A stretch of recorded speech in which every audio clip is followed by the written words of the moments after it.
हम तो देखते हैं कि जो हमारे पास जो कंप्लेंट आती है उस कंप्लेंट को हमें लेना होता है, पर बाद में उसका सेग्रीगेशन भी होता है कि जैसे हमारे मैंडेट में वो केस, हमारे अधिकार क्षेत्र में वो केस है नहीं है, या वो मैटर सब जुडिस है या नहीं है, हम वो पूछते हैं, हम वो देखते हैं। पर कितनी बार ये भी होता है कि कंप्लेंट करने वाली महिलाएं हमें पूरी जानकारी नहीं देती है, ऐसा भी कभी कभी होता है। प्रावधान किया गया है कि काफ़ी महिलाओं को जानकारी नहीं होती कि महिलाओं के पास न आना पड़े, जो अथॉरिटी है वही सही सुनवाई करें उनकी।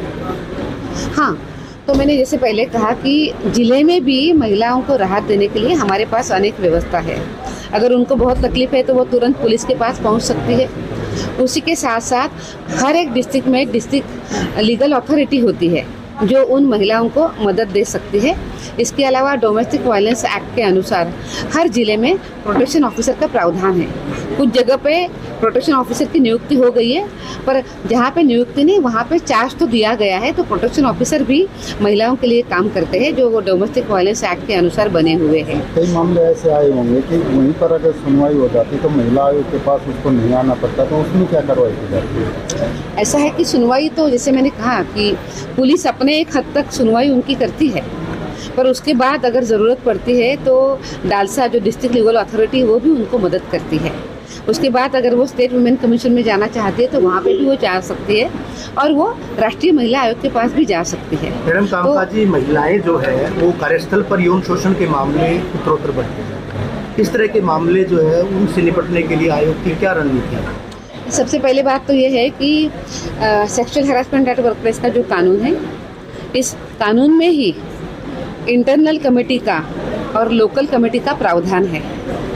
10 या 10 से ज़्यादा लोग जहाँ पर काम कर रहे हैं वहाँ पे कानून के अनुसार आपको इंटरनल कमेटी बनाना अनिवार्य है, इट इज़ कंपलसरी।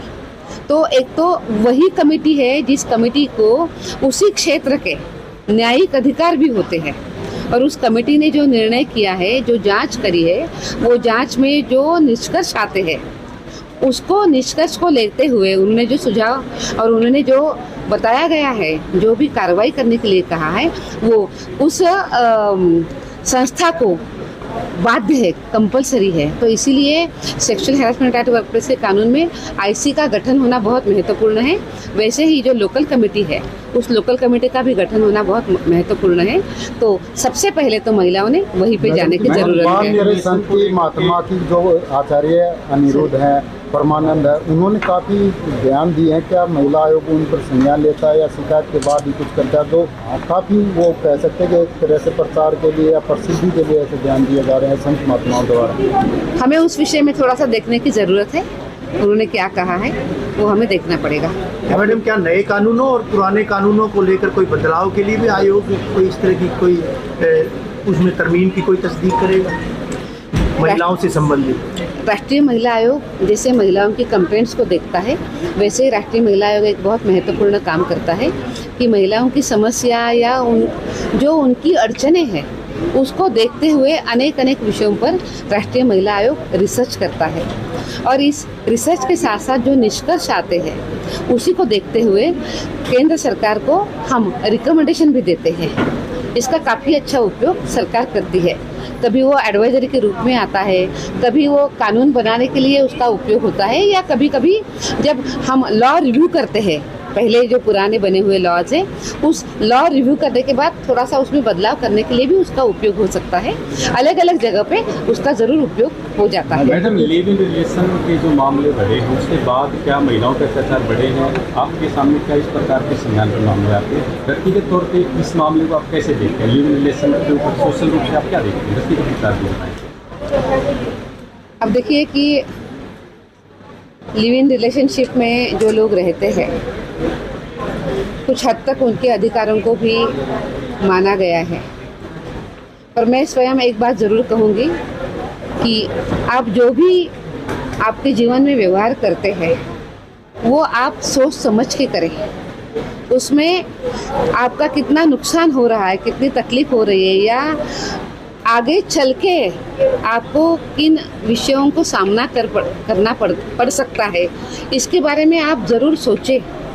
आपका स्वयं का जो विवेक है, जो कॉन्शियस है, उस कॉन्शियस को साथ में रखते हुए आपने निर्णय करने की ज़रूरत है। मैडम, महिला आयोग का कार्य महज और महज आपराधिक वारदातें जो आती है, आपराधिक शिकायतें आती हैं, उनका निराकरण, उनका निवारण करना नहीं है, बल्कि इसके साथ साथ शिक्षा और रोजगार की, अगर महिलाओं की ग्रामीण तबके में बात करें, उसके लिए कोई ठोस कदम क्या उठाए जा रहे हैं आयोग के द्वारा? जी, कानून के विषय में जागरूकता निर्माण करना ये हमारा सबसे पहला महत्वपूर्ण काम है, जो हम कर भी रहे हैं। पर जैसे समय आगे बढ़ रहा है, वैसे वैसे महिलाओं को अधिकार मिलने के लिए, उनके अधिकार सुरक्षित करने के लिए हमें महिलाओं का एजुकेशन, वो अच्छे तरीके से पढ़े, उसी के साथ साथ उनको रोजगार के अवसर मिले, वो आर्थिक दृष्टि से स्वतंत्र हो, अपने पैरों पे खड़ी हो जाए, इसके लिए भी अभी प्रयास करने की बहुत ज़रूरत होती है। कमीशन उस विषय में भी काम करता है।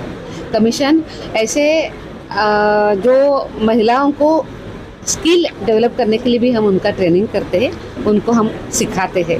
जैसे अभी महिला आयोग कृषि क्षेत्र से संबंधित जो महिलाएं हैं, उनके भी हम अच्छे तरीके से हम ट्रेनिंग करते हैं। जो डेयरी सेक्टर की जो महिलाएं हैं, उनका भी हम ट्रेनिंग कर रहे हैं। उसी के साथ साथ महिलाओं ने सक्षम होने के लिए, स्वयंपूर्ण होने के लिए हम उनको सक्षमा के रूप में हम उनका सेल्फ डिफेंस का भी ट्रेनिंग कर रहे हैं। ऐसे अनेक नए कामों में हम जा रहे मैडम जी, हैं। तो लव मैरिज है, उससे समाज में काफ़ी विघटन आया है। मांग उठती है खाप द्वारा, पंचायतों द्वारा कि कम से कम माता पिता की सहमति ली जाए। क्या मानते हैं ये ज़रूरी नहीं, क्योंकि जो 20 साल तक पढ़ाता लिखाता पालता है, वो उसको बाद में हम देखा करते हैं। देखिए, भावनाओं के साथ हम उसको अगर देखते हैं तो ये अपेक्षा कोई गलत नहीं है कि सबके साथ घर में बात होनी चाहिए। पर आपको तो ये भी पता है कि जब आप बालिग बन जाते हैं तो वो उन्हीं का वो अधिकार है, वो खुद तय कर सकते हैं।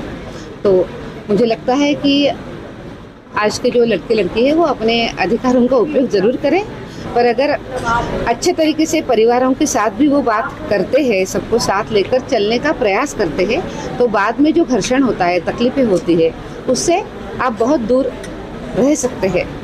महिला आरक्षण भी लाने तलाक को लेकर के क्या कहेंगे, क्या उसके इम्प्लीमेंटेशन को लेकर कोई दिक्कत आई है? उसके लिए कोई अलग हेल्पलाइन भी आपके आयोग द्वारा बनाई? ट्रिपल तलाक का कानून हमारे देश में आया और हमारी अनेक मुस्लिम बहनों के सर पे जो ट्रिपल तलाक की तलवार लटक रही थी, आज वो लगभग ख़त्म होने की दिशा में चल रही है। अगर किसी महिला को ट्रिपल तलाक कोई पति देता भी है तो कानून के अनुसार उसके ऊपर कार्रवाई भी होती है। तो अभी ये प्रमाण धीरे धीरे कम होता जा रहा है। पर इसके साथ साथ हमें सिर्फ उतना ही देखकर आगे हम चल सकते हैं, ऐसी बात नहीं है। तो आज भी मुस्लिम महिलाओं के जीवन में अनेक तकलीफ़ें हैं, अनेक तकलीफ़ों का वो सामना कर रही है। हलाला जैसी अनेक प्रथाएं उनको तकलीफ़ दे रही है, इससे भी उनको छुटकारा मिलना चाहिए। इसके लिए प्रयास जरूर होने चाहिए। मैडम, महिला आरक्षण बिल आने के बाद क्या आयोग की भूमिका जो है उसमें और बढ़ोतरी होगी? एक ये बहुत अच्छी बात है कि महिलाओं को राजनीति में भी अभी अच्छा काम करने के लिए अवसर मिला है, उनको रिजर्वेशन मिला है। जब हम 73rd 74th अमेंडमेंट की बात करते हैं, जो 3 टायर सिस्टम में महिलाओं को मिला था, उसके बहुत अच्छे परिणाम हमें मिले हैं। और आज हम देख रहे हैं कि अनेक जगह पर, हर जगह पर महिलाओं का नेतृत्व बहुत अच्छे तरीके से उभर कर आया है। मुझे पूर्ण विश्वास है कि ये रिजर्वेशन से भी अभी जो पार्लियामेंट में जो रिजर्वेशन महिलाओं को मिल रहा है, जो अभी आने वाले दिनों में आएगा, उसी को लेकर महिलाएं बहुत उत्साहित है, आनंदित है और वो उत्साह के साथ काम करने के लिए भी तैयार है। और मुझे विश्वास है कि इस आरक्षण की वजह से महिलाओं के जीवन में, उनके कॉन्फिडेंस में, उनके निर्णय प्रक्रिया की सहभागिता में, इसमें बहुत बड़ा बदलाव होगा। पर राष्ट्रीय महिला आयोग इस विषय में काफ़ी अच्छा काम कर रहा है। हम जो अभी महिलाएं 3 टायर सिस्टम में काम कर रही है, चाहे वो सरपंच है या प्रधान है गांव की, जिला परिषद की मेंबर है, उन सभी महिलाओं का हम एक ज़रूर ट्रेनिंग लेते हैं कि जिस ट्रेनिंग के माध्यम से वो अपने गांवों का विकास और अच्छे तरीके से कर सके। हमारा एक कार्यक्रम है she is the change maker नाम का, उसी के माध्यम से हम उन महिलाओं का अच्छे तरीके से ट्रेनिंग कर रहे हैं। मुझे विश्वास है कि इन्हीं में से भी कुछ महिलाएं आगे चल के आ सकती है, पर हम इस विषय में काफ़ी अच्छा सोच भी रहे, काम भी कर रहे हैं, क्योंकि जन सुनवाई के लिए हमारे साथ सभी पुलिस ऑफिसर्स और उसके साथ साथ प्रशासन भी बैठता है। कंप्लेनेंट और उसके जो उनकी केसेस है उसके इन्वेस्टिगेशन करने वाले ऑफिसर्स भी यहाँ पे होते हैं, तो एकत्रित मिलकर जन सुनवाई होती है। तो आज यहाँ पे जो जन सुनवाई हुई है, 3 जिलों की हमने यहाँ पे जन सुनवाई करी है, भिवानी, चरखी दादरी और झज्जर। भिवानी की 19 केसेस हमारे पास थी, उसी के साथ साथ चरखी दादरी की 8 केसेस थी और झज्जर की भी 8 केसेस कमीशन के पास आई है। आज हमने यहाँ पे बैठे हुए उसकी अच्छे तरीके से सुनवाई करी है और हमने प्रयास किया है कि जो कंप्लेंट्स करने वाली जो महिला है, जो तकलीफ में है, उनकी बात ठीक से सुनी जाए और उनको राहत देने का पूरा प्रयास करें। देश में बढ़ते जो महिला अपराध है उनको लेकर के क्या प्राथमिकता है महिला आयोग की, बात की जाए, और सबसे ज़्यादा मामले किस प्रदेश पर सबसे ज़्यादा फोकस है, खास कीजिए? देखिए, हमारे पास जो केसेस आती है वो अधिकाधिक केसेस तो डोमेस्टिक वायलेंस की आती है, फैमिली मैटर्स की आती है, पर इन केसों को भी, इस केसेस को देखना थोड़ा सा कठिन होता है। एक सिटिंग में या एक समय से सभी केसेस तुरंत सॉल्व नहीं होती है, फैमिली की अनेक चीज़ें उसमें इन्वॉल्व होती है, तो इसके लिए हमें थोड़ा समय लगता है, पर हम अच्छा सा प्रयास करते हैं। कहाँ की कितनी संख्या है, कम ज़्यादा है, मैं ये कंपेयर नहीं करूँगी, क्योंकि सिर्फ नंबर से काम नहीं चलेगा। उत्तर प्रदेश से हमारे पास सबसे ज़्यादा केसेस है, पर उत्तर प्रदेश सबसे बड़ा भी है और दिल्ली से बहुत नज़दीक है, तो हमारे पास केसेस वहाँ से आती रहती है। पर आजकल जो नया ट्रेंड भी आ गया है कि जैसे डोमेस्टिक वायलेंस की केसेस आती है, उसी के साथ साथ सेक्सुअल हरासमेंट की भी केसेस आती है। अभी तो साइबर क्राइम भी बहुत बढ़ गए हैं और हमारे पास अभी जो हम कहते हैं कि मातृत्व अवकाश लीव, जो हम जो कहते हैं, उसके बारे में भी बहुत ज़्यादा कंप्लेंट्स अभी आने शुरू हो गई है कि मैटरनिटी बेनिफिट लीव के लिए भी महिलाएं पूछ रही है।